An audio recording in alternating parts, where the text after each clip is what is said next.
হওয়ার আগে ছাড়তে হবে ঘর। আবার কেউ কেউ টাইমলাইনে দিয়েছেন আমি না ফেরার দেশে চলে গিয়েছি। গতকাল থেকে ধর্মীয় ইসলামী বক্তা গিয়াসউদ্দিন তাহেরীর মৃত্যুর খবরে ছয়লাভ সামাজিক যোগাযোগ মাধ্যম। কয়েক সেকেন্ডের একটি ভিডিও ভাইরাল হয়েছে ফেসবুক জুড়ে, যেখানে ক্যাপশনে লেখা না ফেরার দেশে গিয়াসউদ্দিন তাহেরী। ভিডিওতে দেখা যায় একটি গাড়িতে মুফতি গিয়াসউদ্দিন তাহেরী অচেতন হয়ে পড়ে আছেন। ভিডিওটি দেখে সবাইকে শোক প্রকাশ করতে দেখা যায়, কিন্তু বিষয়টি পুরোটাই গুজব। এবং গাড়ির চাকা পিছলিয়ে যায়, গাড়িটা এক পর্যায়ে স্লিপ করে এক জায়গায় দাঁড়িয়ে যায়।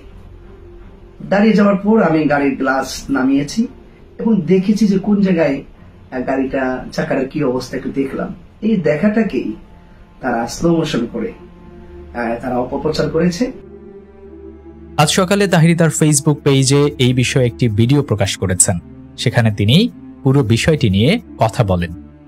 তিনি বলেন, তিনি মাহফিল থেকে যাবার সময় হঠাৎ তার গাড়িটি কাদায় আটকে যায়। তিনি গাড়ির অবস্থা দেখতে নিচের দিকে তাকান, কিন্তু কে বা কাহারা ওই কয়েক সেকেন্ডের ভিডিও স্লো মোশন ব্যবহার করে ওই গুজব রটায়।